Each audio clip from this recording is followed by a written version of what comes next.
Welcome to this teaching. Today I'm going to talk about healing, and we're going to start where we always are going to start when we talk about the Christian life, and this is with looking at Jesus. If we look at Jesus, we see two things he did. He preached the gospel and he healed the sick. He healed everybody who was sick. Why did he preach the gospel and heal the sick? Because Jesus died on the cross for us, and he paid the price so we can get forgiveness from our sins. But he also paid the price so people can experience healing. And he showed that by healing the sick. But it was not enough he only did it, because he said the harvest is plentiful, but the workers are few. So after he had done it, he called his 12 disciples to him and commanded them to do the same, preach the gospel and heal the sick. But again he said the harvest is plentiful and the workers are few. So he called 70 other disciples and commanded them to do the same, preach the gospel and heal the sick. But again it was not enough. So he said to them, go out, make disciples of all nations, baptizing them and teaching them to obey everything I have commanded. What have he commanded? To preach the gospel and heal the sick. And you're going to go through this and you're going to see that this is very simple so a child can see it. But we have people today, because of our religious classes, who don't obey the word of God because they take one scripture out of context, for example, Paul's thorn in the flesh. Or they take another scripture out of context that Jesus could not heal in his own city because of their unbelief. So they take one scripture there out of context, and suddenly Jesus is not him who he is. Suddenly Jesus don't have any power anymore. Suddenly he's not able to heal, and suddenly we are not called to obey his words. And I think this teaching is going to provoke you, and it's going to help you to obey Jesus as your Lord and do what he has commanded you to. Preach the gospel and heal the sick. God bless you.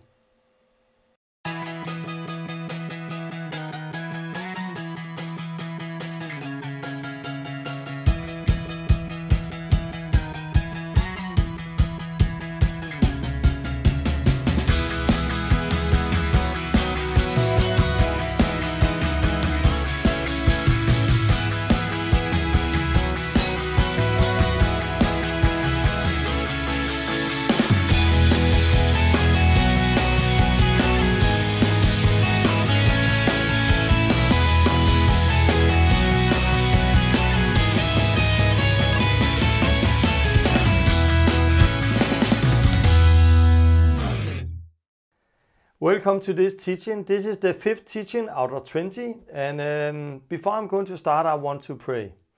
God, I thank you for everything you're doing. God, I thank you for every testimony we are hearing, God, for how you are using this Bible school to set people free, God. God, I pray that you will come today and help me to share your word, God.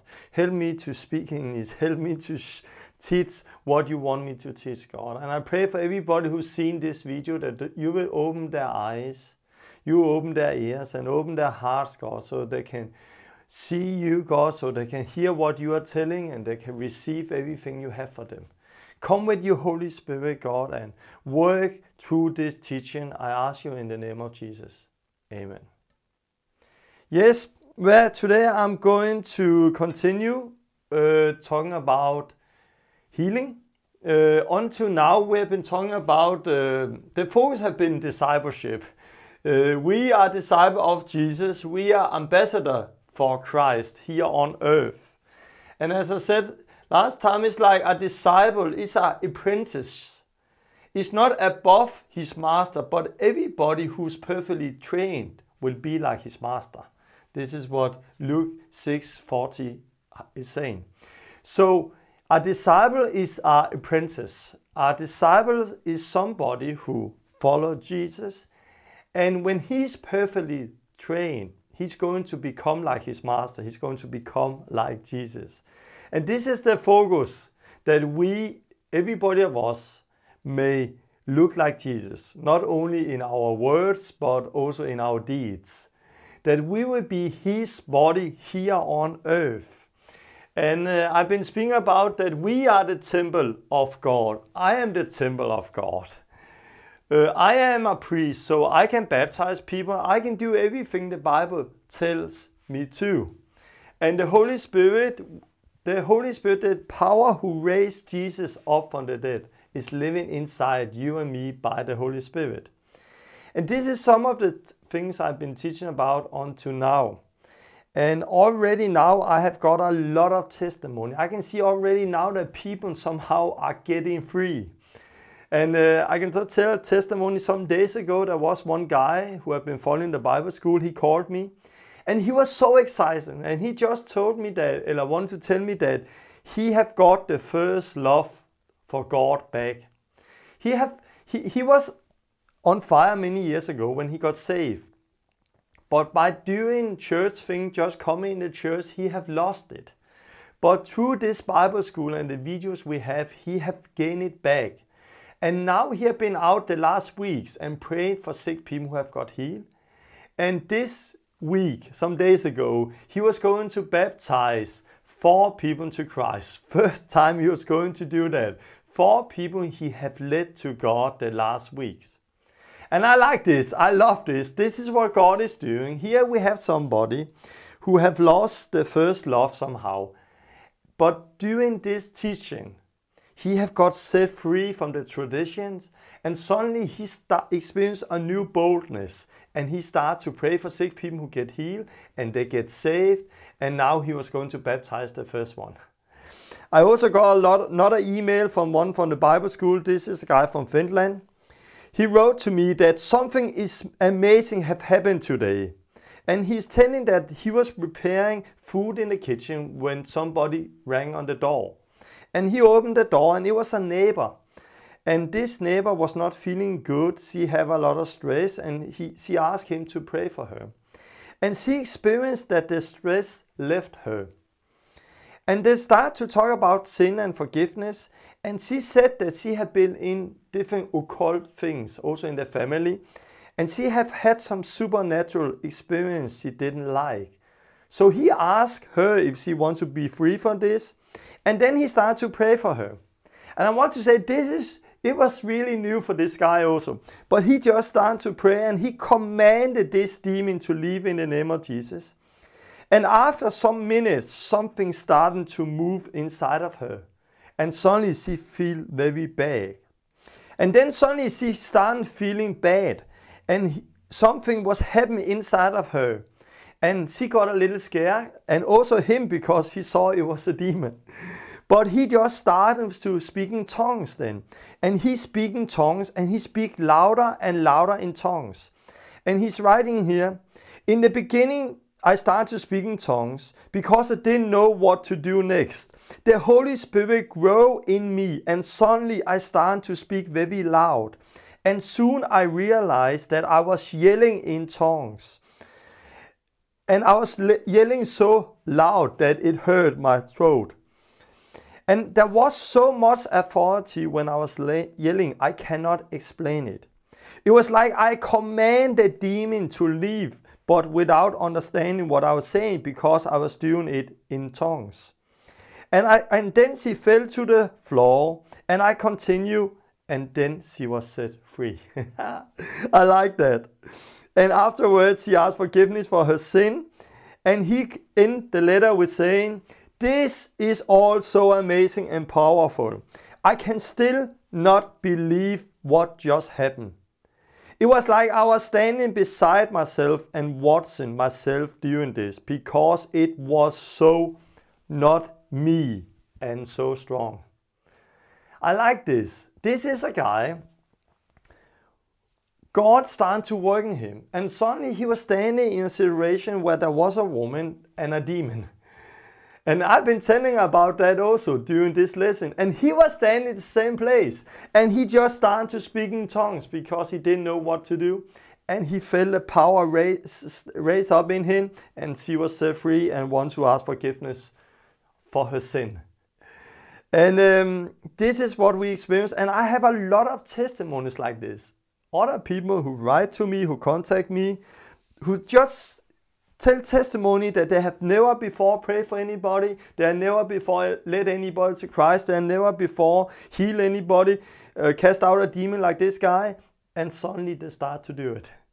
And I like his word, it was so not me. And this is what we experience the first time we do something, because everything have to have a start. And it was like, so not me, because in our mindset, we think we have to be big giants and we have to know everything before we do it. But this is a wrong mindset. The way we learn it is not to know everything and then do it. We learn by doing it. And that's why he said it was so not me. But this is what God is doing. And today I'm going to continue talking about healing.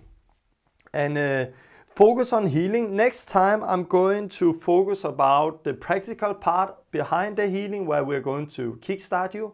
I'm going to speak about kickstarting.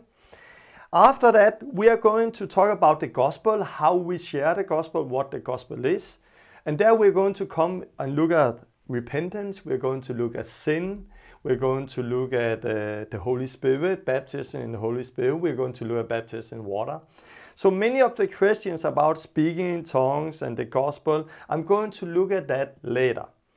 And there is also some people who said, Tom, why don't you talk about that? And I'm going to talk about it. But this is still the fifth teaching out of 20. So we have a lot of things we have to go through later. And I look forward to take time to look at the gospel, because this is really important. When you talk about healing, there's many books about healing in the world, in the churches today. You can find a lot of books. Some books say something and other books say something totally opposite. And there have been many teaching about healing.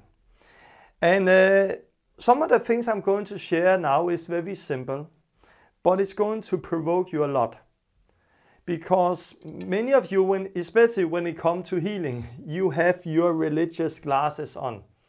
Because it's like almost no churches today who is preaching the truth when it comes to healing. And this is our background, this is our traditions. And what I'm going to say to you today is very simple, but it's going to provoke you because of your glasses. But look at the scripture. Look if this is not true what I'm saying. So yeah, when we talk about healing and when we talk about everything, it's important to start the right place. And the right place, of course, is Jesus. Every time we have to look at theology, every time we have to look at something, we need to start with Jesus. Because He's our Lord, He's our Master, and He showed us the way. And when we start with looking at Jesus, you will see that many of the things we are trying to put together in the letters is totally messed up by what He's doing. And this is the problem with theology. We take something here, something there, something there, something there, and then we end up with our doctrine that is so far away from our Lord Jesus Christ and what He came with and what He commanded us to do. So let's look at our Lord Jesus Christ, because we should become like Him. So let's look at Him. If you're going to find a job today, you're going to write something called CV, a CV. This is like a part of your life, of your journey, what you have done before. And a CV is something you write down and send to the place you want to have a job, and then they can look at it and they can see how you have been living and what you have been doing. Jesus, if I should write a CV about Jesus' life, and I should do it very, very short, just in some few words, I believe a good place to find that CV is in the book of Matthew. And I have it here like Matthew 4:23.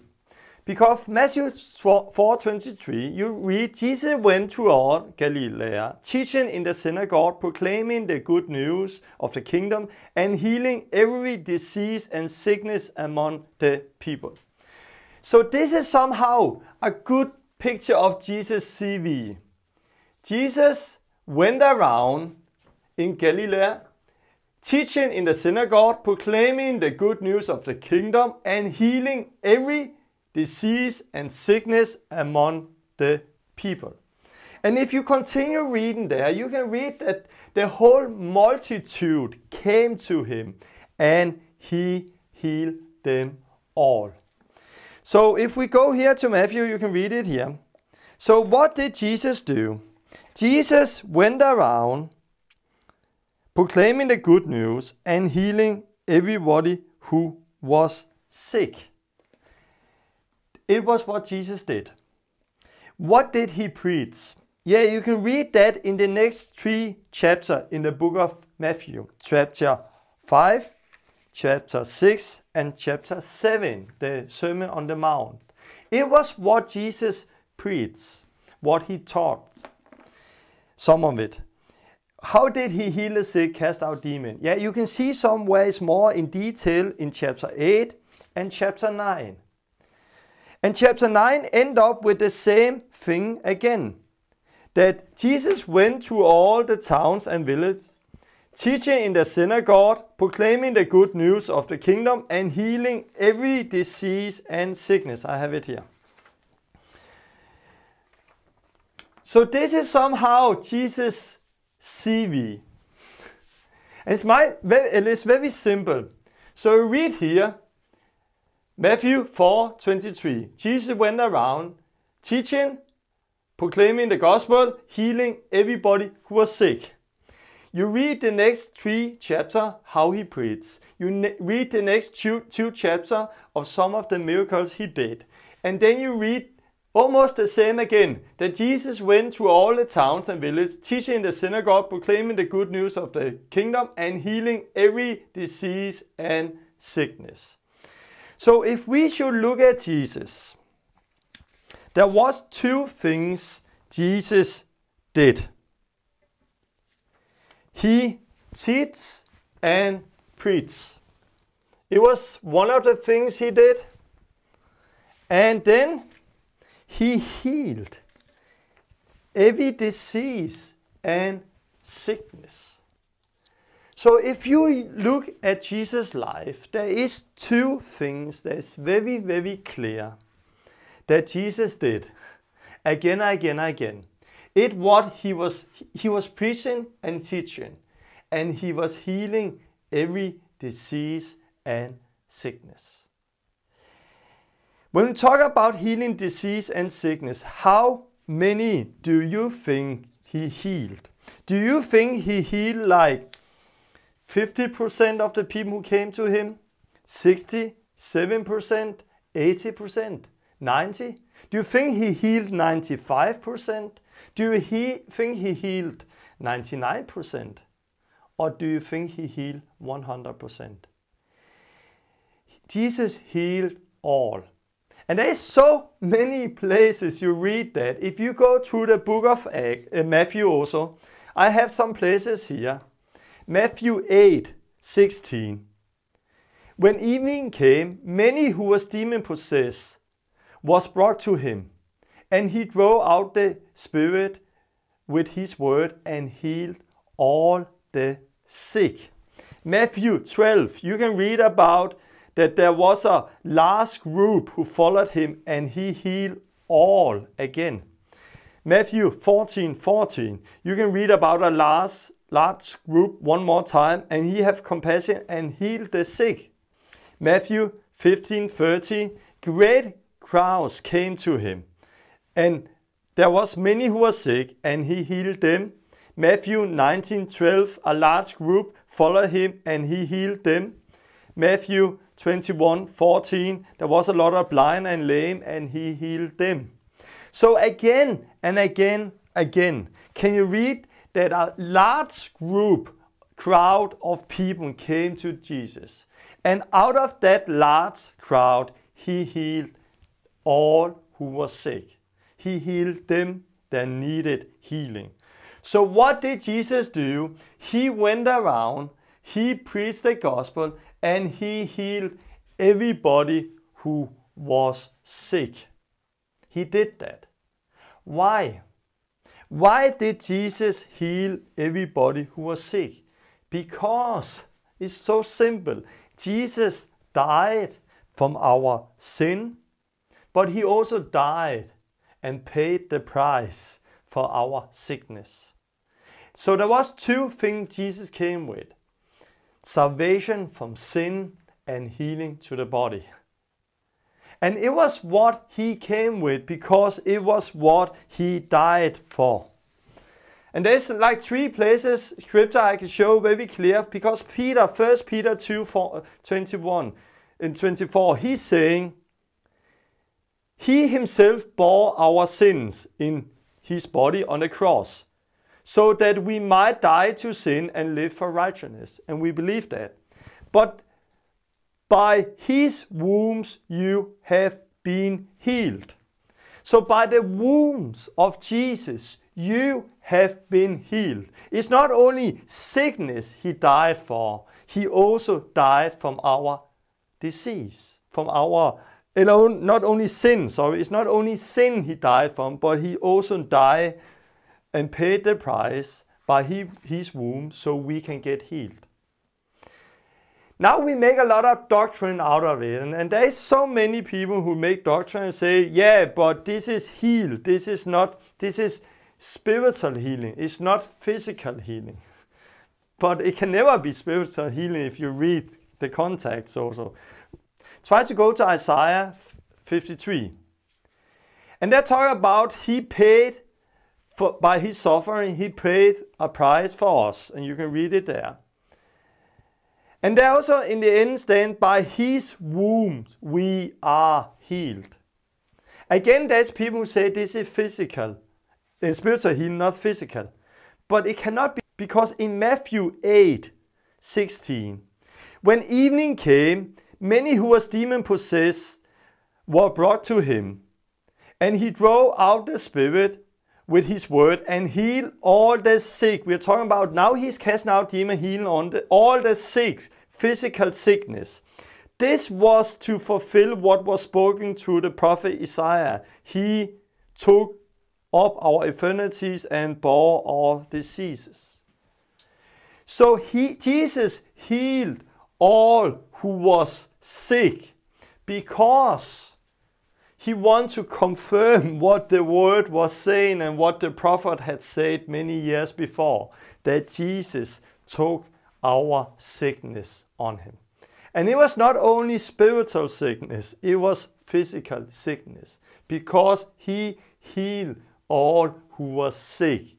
And he did it again, again, and again, and again. And if you have the glasses on you and you have been studying theology many years, maybe you have problem with some of the things I'm going through here. But if you don't have your glasses on you, and if you are just a child who don't have the background many of you have, and just read what the word is saying, it's so clear. Jesus healed all who was sick. Jesus went around preaching the gospel and healed all who was sick. Why? Because Jesus paid a price on the cross. He did not only die from our sins, he died for our sickness. And that was why he went around doing what he was doing. And here where you read about Jesus went around in the village teaching and proclaiming the gospel and healed everyone who was sick. Then in the next verse, you can read that when Jesus saw the multitude around him, he was moved by compassion for them. And then he said something very interesting to his disciples. And I have it here. He said, the harvest indeed is plentiful, but the labors are few. I put it here. What do Jesus mean with that? The harvest indeed are plentiful, and the workers are few. What Jesus mean was that Jesus went around preaching the gospel and healing everybody who was sick. He did that. Crowds came to him, he healed them. Crowds came to him, he healed them again and again and again. But after this, he saw the multitude came to him. There was so many people out there. So many people who need to hear the gospel. So many people who need healing. There was so many people and so few workers. There was only him who did it. So after he said, the harvest indeed are plentiful and the labors are few, he took his 12 disciples and called them and gave them a commandment. And you can read that in the next chapter. And often the problem when we have the Bible today is that we have put the Bible in chapter and verses. So often people read one chapter and then they stop, and then the next time they read the next chapter, and then they don't get the right context. So Jesus is healing a lot of people, and he's saying the harvest is indeed are plentiful, but the workers are few. Just after Jesus said that, he called his 12 disciples together, and he gave them authority to go out and heal everyone who was sick and to proclaim the gospel. It was what Jesus did. And you can read here what he says to his disciples. As you go, proclaim this message. The kingdom of heaven is come near. Heal the sick, raise the dead, cleanse those who have leprosy, drive out demons. Freely you have received, freely give. So it was what Jesus did. Jesus went around preaching the gospel, healing the sick. Then he said, when he looked over the harvest is plentiful, but the workers are few. So he called his 12 disciples together. He gave them authority. He sent them out and commanded them to proclaim the gospel and to heal the sick, just as Jesus did. And you read in Matthew 10 how Jesus' disciples did it. If you go to Luke 9, in Luke 9 you can read the same again, where Jesus is sending the 12 disciples out. But in Luke 9, after he had sent the 12 disciples out and given them the commanding to preach the gospel and heal the sick,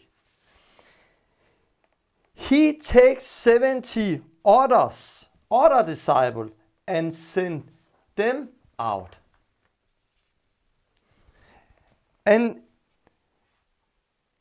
the Lord now choose 70 others disciples. Some Bible is saying 72, but the right translation is 70. And I'm going to explain that later because we're going to have a whole hour where I'm going to talk about Luke 10. Luke 10 is a chapter we're going to look a lot in later. But the right translation is 70, and that's why I use 70 here. So the Lord now chose 70 other disciples, and he sent them out. And then he said, the harvest is great, but the workers are few. He said that again. The harvest is great, but the workers are few. And then he gave them a commandment, and I have it here. In Luke 10, verse 9, he said to them, heal the sick who are there, and tell them the kingdom of God have come near to you. It was what he commanded the 70 to do. So you see a really clear pattern here. Jesus went around proclaiming the gospel and healing everybody who was sick. Why? Because he died on the cross from our sickness, and he died for our sins.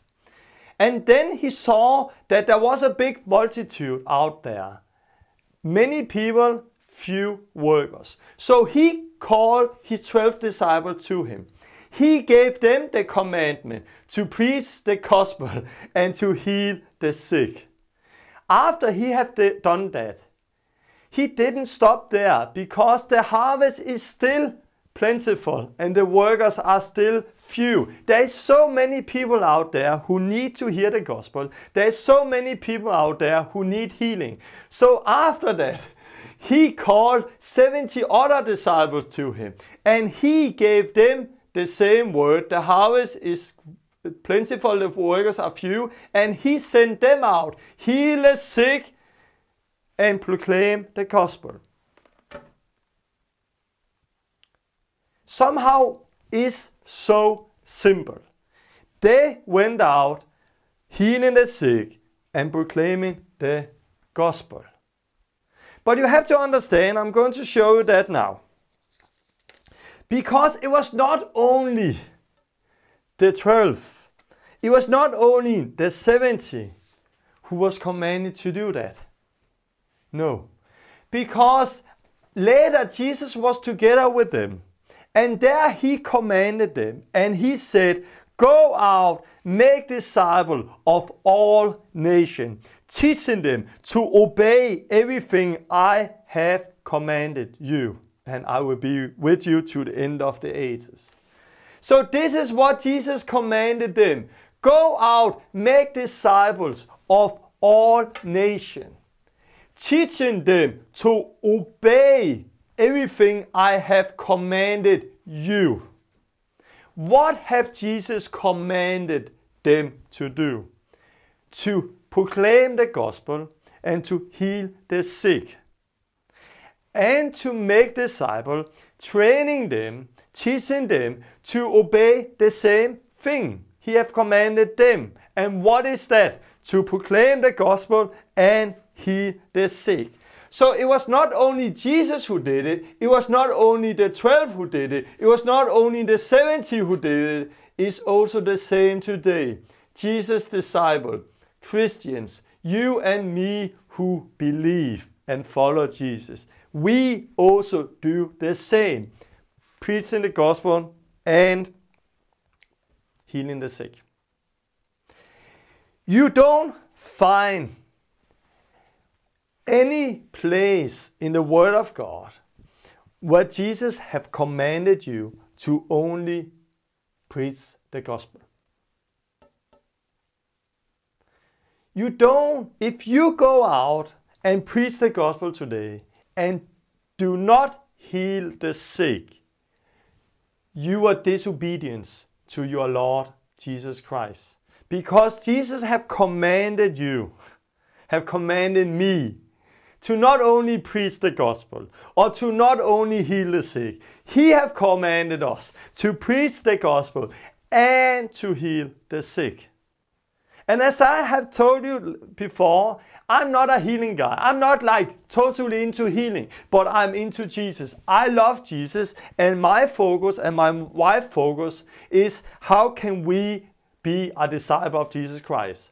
I don't want to stand in front of Jesus one day where he said, go away, you unfaithful servant. No, I want to stand in front of my Lord Jesus one day and he would say to me, you are faithful. You are faithful with what I've commanded you. Go in to my Lord's glory. I want him to say that I was faithful. I was a faithful servant. But because of our church traditions today, because of our classes today, we have so many thousands, millions of Christians who believe they obey Jesus' words, but still do not heal the sick. Because of tradition, because of we take one verse out of context. It's not everybody who have the gift of healing. And then everything Jesus has said, everything he have commanded us to do, somehow don't have anything to say anymore. Because we take one tradition, one word, it's not everybody who have the gift of healing. But when you have heard my other lesson, you know you don't need the gift of healing to heal the sick. But that lie, that one lie have come into the churches today.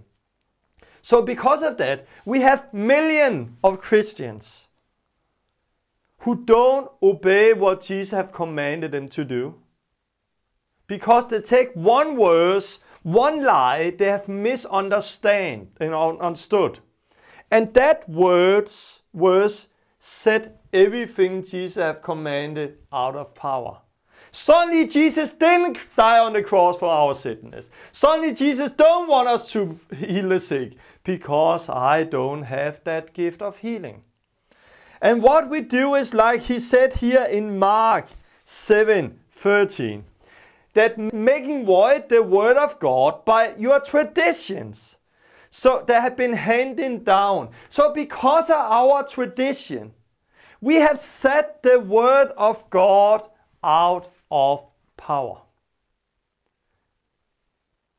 But take your glasses off you. Look at Jesus.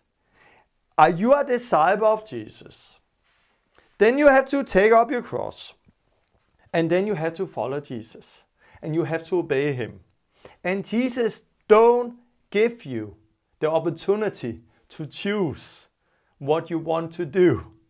He have not said, okay, if you don't like the healing part, if you have those traditions, if you don't do it in your church setting, then you don't need to do it.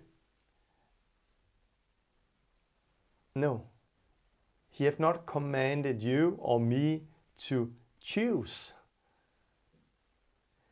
And if you want to heal the sick, if you want to obey God, this is good news, because then you know that when you do it, you are in the right place, because this is what he have commanded you to do.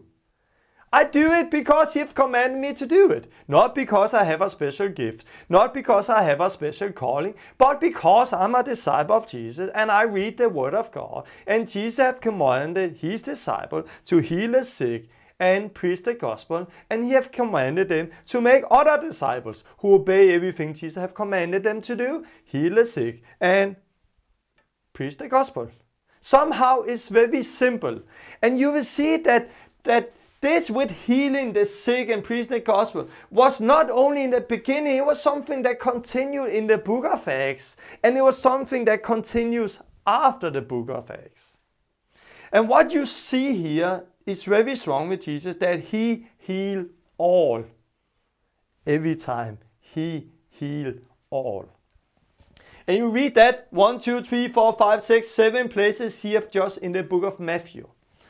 I have a verse here I've taken from the Bible. And I want you now to tell me this verse, where do you think this is? Is this in John, in Matthew, in Luke? Where is it in the Bible? Crowds scattered, also from the towns around Jerusalem, bringing the sick and those tormented by impure spirit. And all of them were healed. So here we read, crowds again is gathering from the towns around Jerusalem. And there was people who had demons, and there was people who need healing. And all of them were healed. This look exactly like this.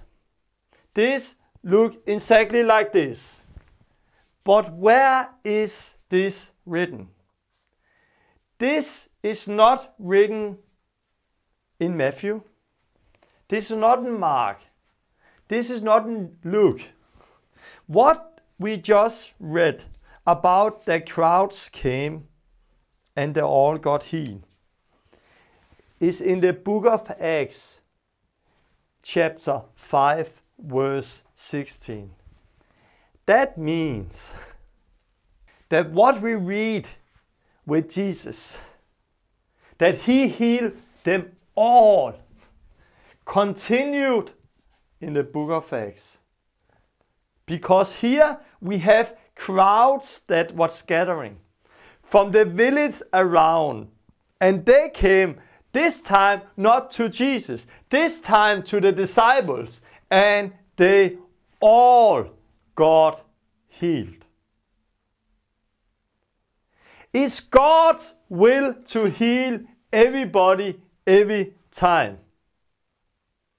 And now we have a lot of things here. What about this? What about this? I'm going to look at that very soon. But I just want to show you, it's God's will to heal.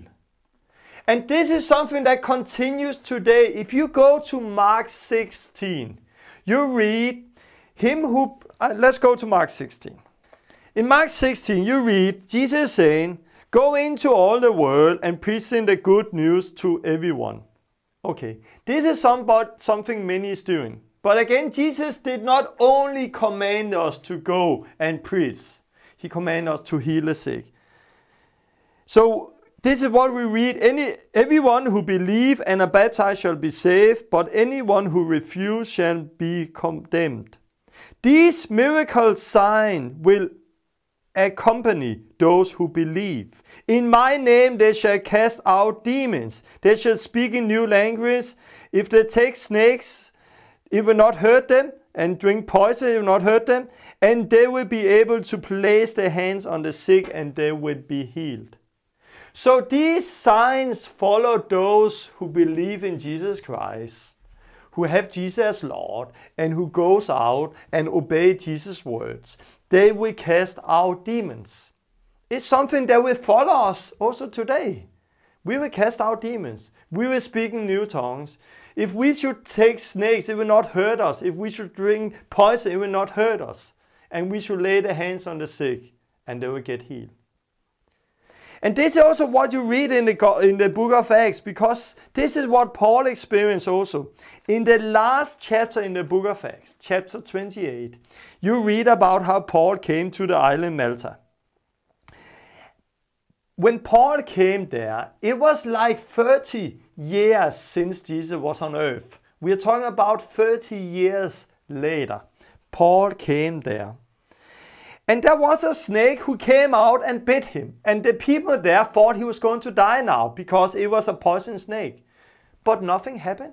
He just took it out. Why? Because the word of God is not theology. It's not only theology.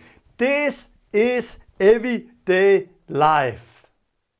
This is everyday life. It's not only theology. So Paul just took it off him. And there he prayed for a man who was sick. And when this man got healed, you can read here, when Paul, chapter verse 8, when Paul prayed for him, he laid his hand on him and healed him. Then all the other sick on the island came and were healed. So Paul is coming to an island, Malta. He experienced that with the snake, as Mark 16 is saying. And then he lay his hand on one sick and he got healed. When that happened, all the other sick from the island came to him and got healed. How many got healed? All. 100%. They all got healed. How many got healed through Jesus of the people he prayed for? Everybody. They all got healed. And while I've been teaching here, for new believers, it's so clear, but all Christians is coming in mind all the time. What about Paul? What about the thorn? What about this? What about this? And you're going to see this now. But let's start in Matthew 17. Go to Matthew 17. Because if I ask you here, how many did Jesus heal? 99% or 100%? He healed 100%. He healed everyone who came to him. He did that. And if you say, yeah, but he is in his own town, he could not do it. Yeah, he healed everybody who came to him, also in his own town. I'm going to show you that later. But he healed everybody, and you see that.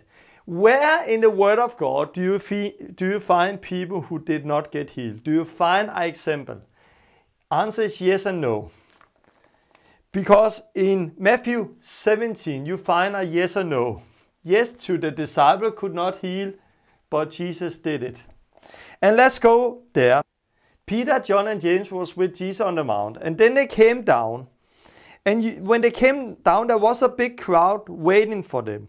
And there was a man who came and said, "Oh Lord, have mercy by my son, because he's sick.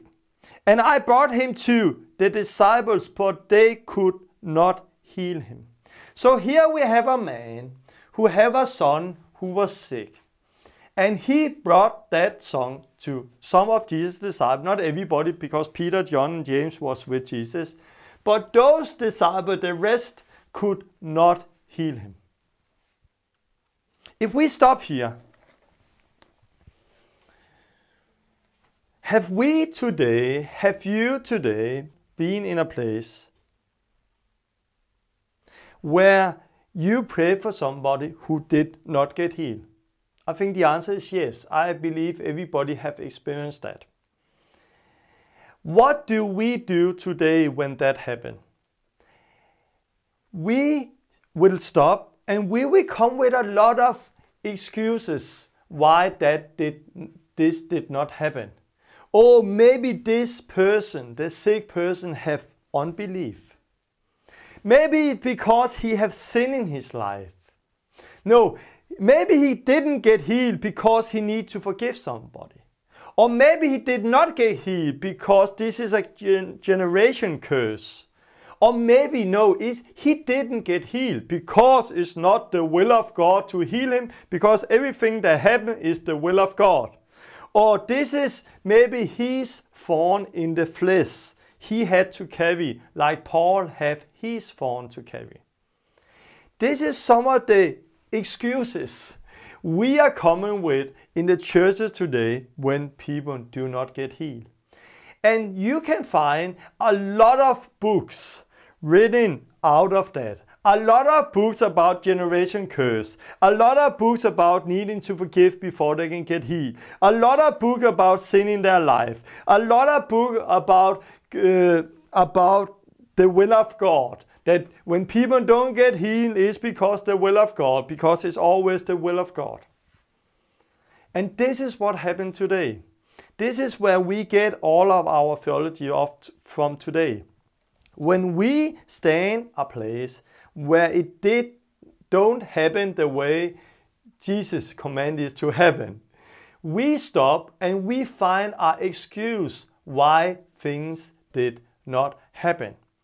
And today in the church, when it comes to healing and many other things, our theology is built by our experience and not the Word of God. So when our experience say that person did not get healed, then we build a theology out of that because we want the theology, the Word of God, to match with our experience instead of changing our experience and get it to match with the Word of God. But we should not build the Word of God on our experience. We should get our experience to match with the Word of God. So today, when we stand there, we build a lot of theology out of it. But this time, the disciples did not do what we do today. They did not stop and build a lot of theology. Maybe they start to do it. But then Jesus came. And when Jesus came, he messed everything up. Because he didn't come and say, this person has sin in his life, that's why he's not healed. He didn't say that this person cannot experience healing because this is not the will of God for this person. He did not say that this is a thorn he has to carry, so because of that, the disciple could not heal him. No, Jesus didn't come with all of those excuses. When Jesus came, he said, "You faithful and corrupt people, how long must I be with you? How long must I put up with you? Bring the boy to me." And he healed the boy and he set the boy free. This is so clear, isn't it? Try to imagine every time we build theology, why things did not happen. We can write big books and you can read the big books. But if Jesus had came here on earth in his body the same way he did here, he would have come and he had just healed the boy. And then he would turn to us and rebuke us. "You faithless and corrupt people, how long must I be with you?" He wanted his disciples to set them free. He wanted them to be like him. So he rebuked them, not the sick person. But what do we do today? We give the sick person the fault, or we give every other thing the fault.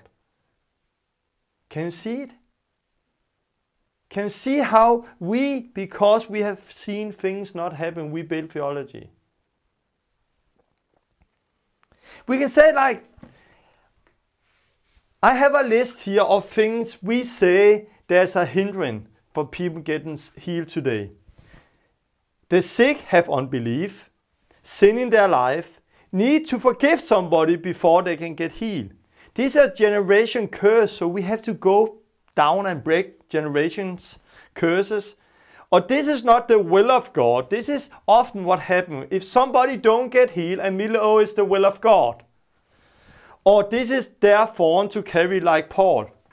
This is often what we say today. But try to see Jesus. A multitude came to Jesus. And how many did he heal? He healed them all. A multitude came to the disciples. You read that there. How many do they heal? They healed them all. You don't find one time they could not heal a person because of this person's unbelief. You could not find they could not heal a person because it was a generation curse or because they have sin in their life.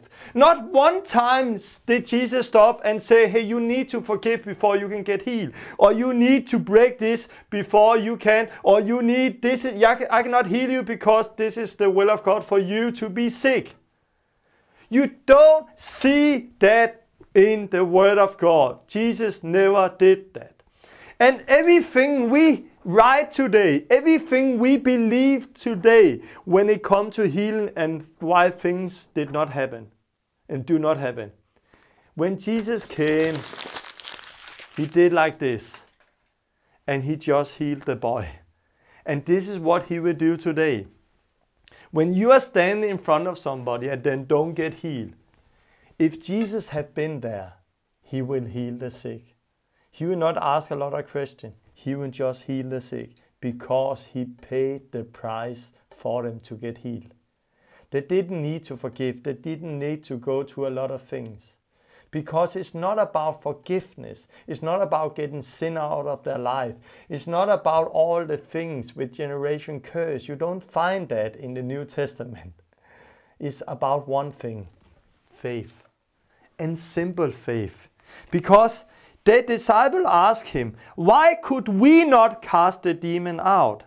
And he said, you do not have enough faith. But then he said, if you have faith like a mustard seed, you can say to this mountain, throw out and nothing will be impossible for you. So when we read it, you don't have enough faith, but if you have faith like a mustard seed. The word enough faith can also translate it with unbelief. Because you have unbelief and don't trust the Word of God. You could not do it. But when you trust the Word of God, when you have faith for the Word of God, you can do it. And everybody who's born again have faith. Because you need faith to get saved. So when you have faith to get saved, you have faith to heal the sick. Our problem is not we need a lot of big faith. Our problem is to just trust God. To get the unbelief out of our life. And I want to say it's not you have to have faith in faith. Oh, I believe in my faith. Now I have faith in faith. No, you have to have faith in the Word of God. You have to have faith in Jesus. And you have to trust what the Word is saying. And when you trust that and act on that, you're going to see that this is more than theology. This is life. It comes down to one thing. It comes down to faith. But we don't dare to talk about faith today because there is in the church somebody who have messed it up. Because there is people who have healing meetings and sick people come and then they don't get healed. And he said, you don't have enough faith. And now they have two problems. Now they have their sickness and now they have problem that they don't have enough faith. Or they feel guilty. But if you have faith, the person you pray for don't need to have faith. There was a woman who touched Jesus and she got healed. Why? Because of her faith. I experienced that in Poland. I was in Poland. There was a woman. I prayed for a lot of people who got healed. And then I came to a woman and I just touched her and she jumped back and she was completely healed. She had allergy, her eyes and nose was running and it just stopped and she was healed. And I was like, whoa, what just happened here? Because when I touched her, I experienced a power came out of me. It was so strong. And I prayed for other people, but it was not as strong as hers. So I want to talk with her afterwards. And I said, what happened there? And she said, oh, I heard you were coming. And I thought if I should just touch your t-shirt, your shirt, I was going to get healed. And it was what happened. She got healed, not because of my faith there, but because of her faith. But what about there was a man who came to Jesus and said, Jesus, I have a servant at home who's sick. And Jesus said, I will come to you. No, just speak one word and my servant is going to get healed. And this servant got healed, not because of his faith, but because of his master's faith. This servant was maybe laying at home, I'm sick. Hey, I'm not sick anymore. What is happening here? So he got healed, not because of his faith, but because of another faith. What about Lazarus? Lazarus had been dead 4 days. How much faith did he have at that time? None. His faith was dead together with his body.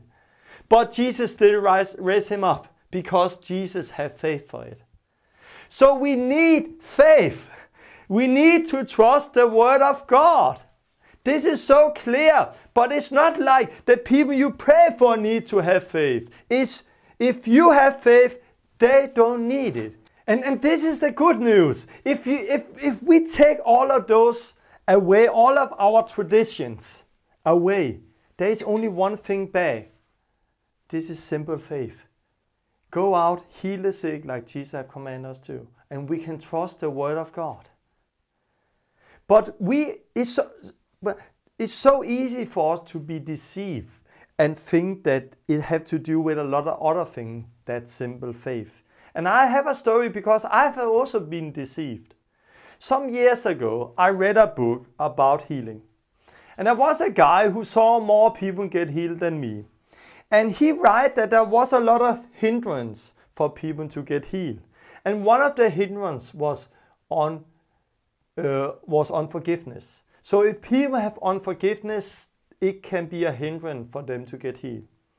And I read that. And later I was out having a meeting and I prayed for some people who got healed. And then I met somebody who was sick. He had a disc problem and he had depression. And I prayed for this guy and nothing happened.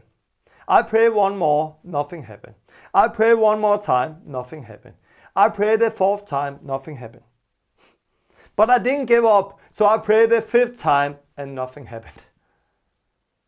And then I remember what I have heard, what I have read. So I asked him, hey, is there anybody you need to forgive? And he said, yes. My girlfriend, her ex-boyfriend, I'm never going to forgive. And I said, okay, then God cannot help you. What? Yeah, Bible says if you don't forgive, God cannot forgive you. And again, you see that suddenly I took one word out of context. It had nothing to do with healing, but I took it out of context because of the book I read. So I said, you need to forgive. And I explained that he needs to forgive. And I prayed for him. Again, this time he fell down. He was set free from a demon. He was saved, healed, and he was saved and lived with God today. And it became really strong testimony. And I was like, whoa, this is working. So next meeting I had, there was somebody, I said, you need to forgive. When they forgave, they got healed. You need to forgive. When they forgave, they got healed. So I made some years ago a teaching that said there is hindrance for healing, and one of the hindrance is that you need to forgive. But then I had a meeting where there was somebody who didn't get healed. So I said, hey, you need to forgive. Who do you need to forgive? And she said, nobody. Are you sure? Yes. And then I thought, okay, what is then the hindrance? Okay, if this not for unforgiveness, then what is then the hindrance? And I started to dig in people's life like many other people. hey, maybe this is a curse. Maybe there is something about Paul's thorn in the side. Maybe there is something about Timotheus' wine and stomach. Maybe there is. And I started to dig in their life. Maybe this is a curse, generation curse. And I started to dig in their life. And suddenly, that teaching, the book I read, destroyed a lot of things in me. Because now I could not pray in faith anymore. When I was standing on the street and there came a sick person to me, I could not just pray in faith that they were going to get healed. Because I did not know if this person have unforgiveness in their life. I do not know if this person have sin in their life. I do not know if this person had to learn something for the sickness. I do not know that. So I could not pray in simple faith that they are going to get healed. Because I did not know if they were going to get healed or if this was the will of God. Can see how suddenly this destroyed a lot of things in me. When Jesus was healing the multitude, when the disciples were healing the multitude, they did not stop up and think this person maybe have sin in their life. Everybody have sin in their life. They did not stop up and say, hey, I cannot heal the multitude because there is maybe 100 of those 500 people who have unforgiveness in their life. No, they just heal everybody. They didn't stop one time the way we do it and give an excuse why things did not happen. Because they had simple faith and just did it. Yeah, Tom, but it worked like you. When he forgave, he got healed. Yeah. But he did not get healed because he forgave.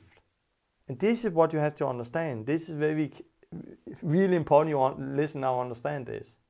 He did not get healed because he forgave.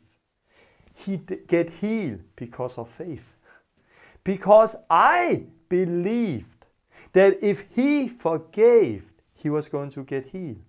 And in that moment, he forgave. My faith rose up and he got healed. Not because he forgave, but because of faith. My faith. So if I believe that things work like this, I put my trust in that. And when people forgave exactly what I believed they should, it changed my faith so they got healed. Not because they forgave, but because of faith. And that's the problem with all the books and all the teaching we have today. There's a lot of books and teaching say, hey, look, this is working. When they did that, they got healed. When they did that, they got healed. When they did like this, they got healed. And we think they got healed because they did what they did. No, they got healed because of faith. Because the people believed that if they did that, they were going to get healed. And there the faith was rising up. It's all about faith. But all of that book, all of those teaching hinder us to pray in blind faith for everybody you meet because you don't know this person and what's behind that person's life. But when you believe this is the will of God, because Jesus paid the price, you can pray in simple faith and they're going to get healed. Because this is the will of God. Yeah, what about Jesus? Jesus could not heal in his own town because of their unbelief. No. And we're going to look at that now. If you go with me to Mark 6, Gospel of Mark, chapter 6.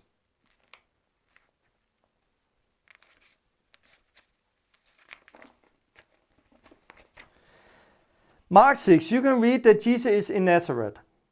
And you can read that they look down at him because is that not the son of Mary? Is his brother not Joseph and James and Joseph, Judas and Simon? So they somehow look down on him because of that, because they know him, the family.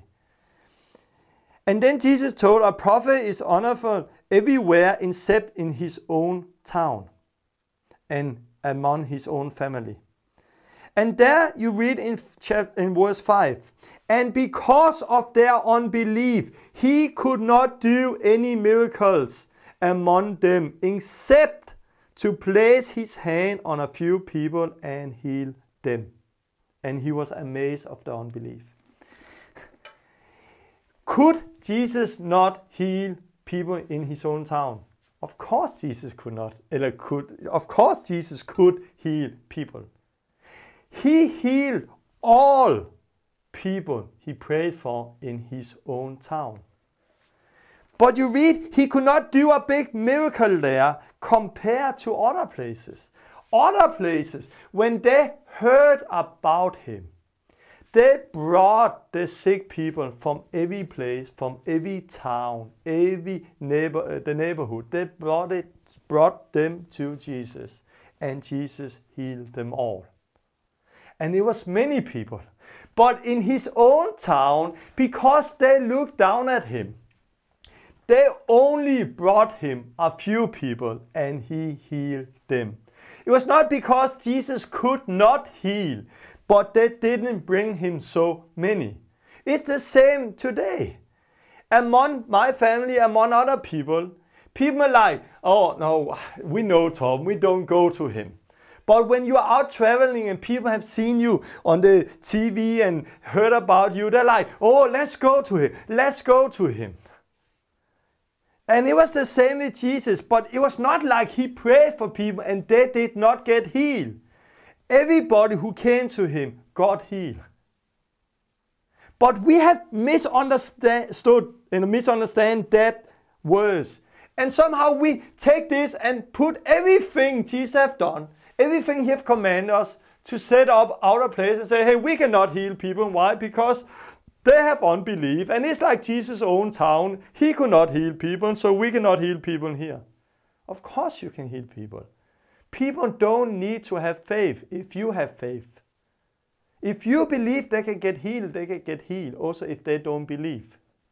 But in his own town, they only brought him a few people, and he healed them all. But in other towns, they brought him multitude of people, and he healed them all. So it's not he could not heal because of their unbelief, and the same today. What about Paul, thorn in the flesh? Because Paul was sick, and God said to Paul that he will not take this sickness away. No, he did not say that, because Paul was not sick. Let's go to 2 Corinthians. In 2 Corinthians 12, you can read that Paul, he had something, you read that he have a thorn. Where can I read that? Verse 7, he said that it was given a thorn in my flesh, a messenger for Satan to taunt me and keep me from becoming proud. And then 3 different times he begged to the Lord to take it away. And each time he said, my grace is all you need. My power works best in weakness. How many other times did you experience sick people come to Jesus and Jesus said this? Oh, my grace is all you need. My power is best in your weakness. Go away and continue being sick. You don't see that. When you read it by the disciples in the book of Acts, no place. You don't find that any place. But we have been write big books about these verses. Do I believe that the power of God is strong in our weakness? Of course I believe that.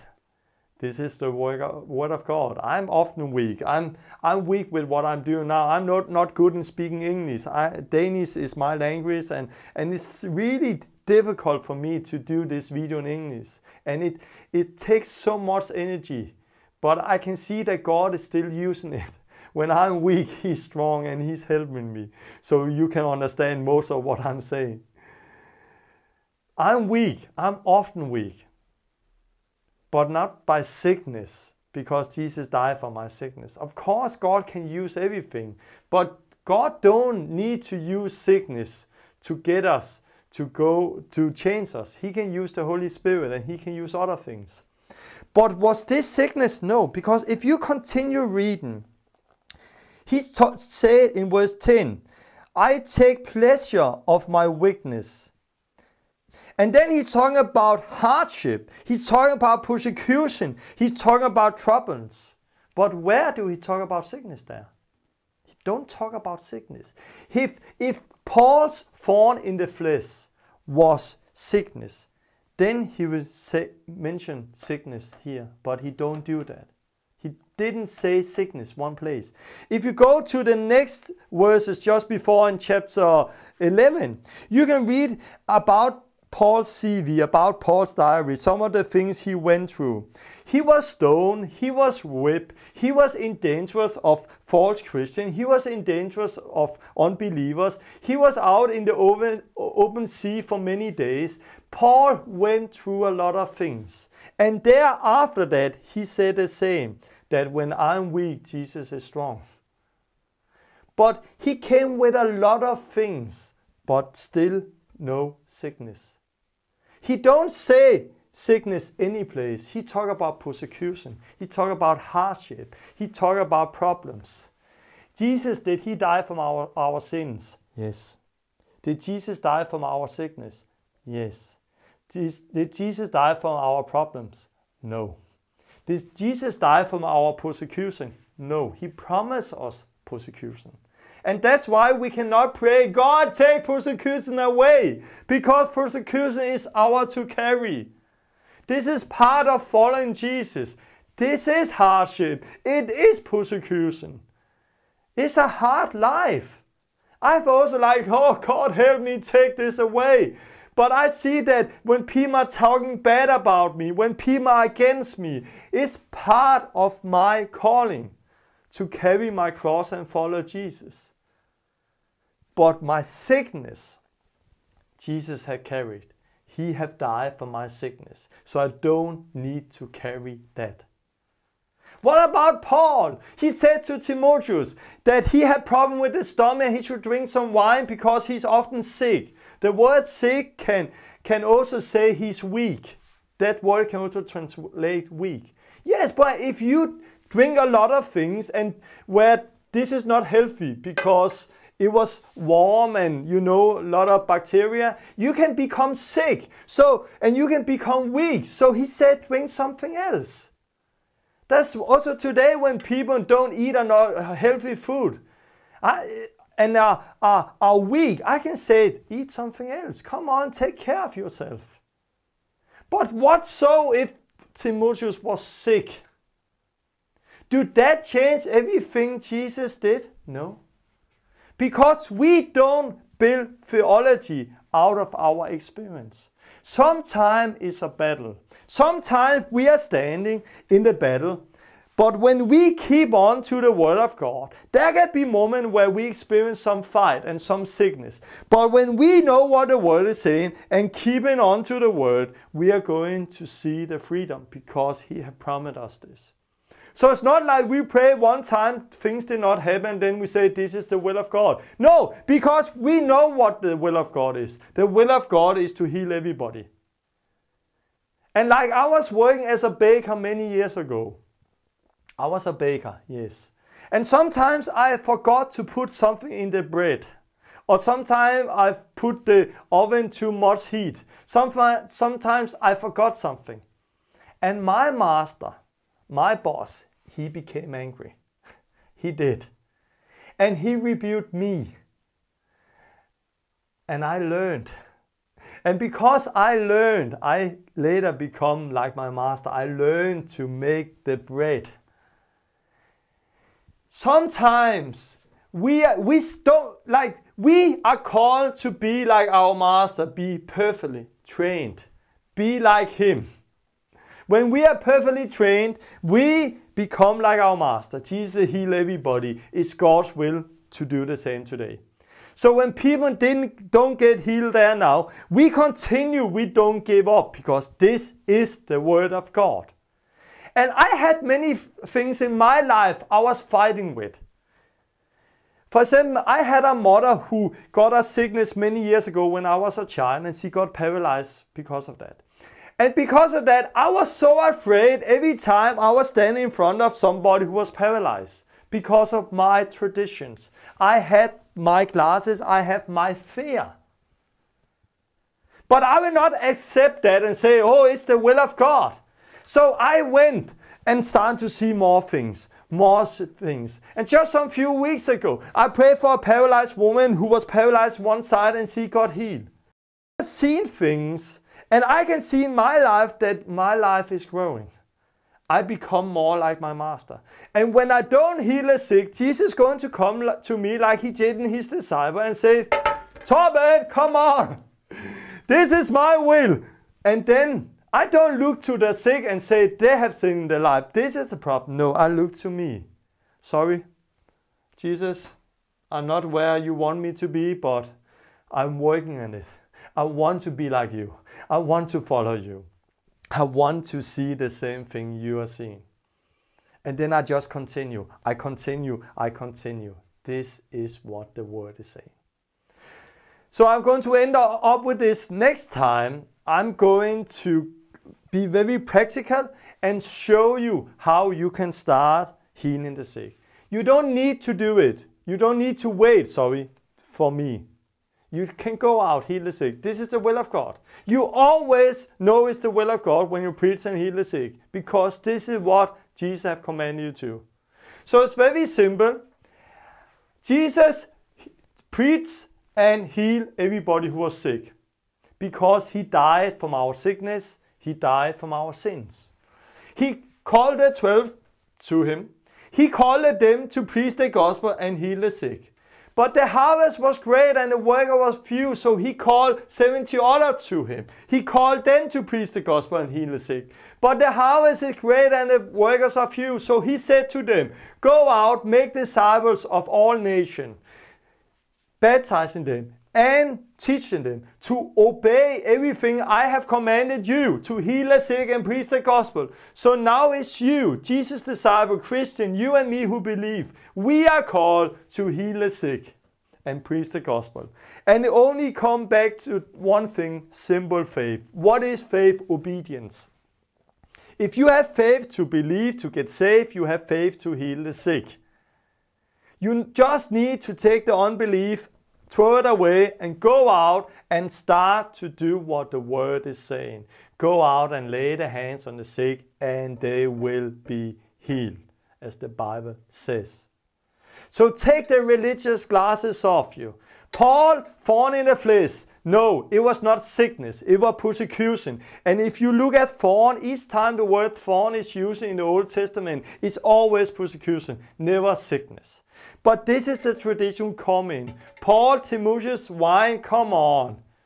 It's not because he was weak, because he was drinking a lot of things he should not drink. He needs to drink something else. But don't build theology out of experience. Build theology out of the word of God. Because the disciples, they could not cast the demons out. And we should not build a theology out of that, because the disciple was not perfect. And Jesus come and rebuked them. Timotheus, he was not perfect neither. So we should not build a theology out of experience, but out of the word of God.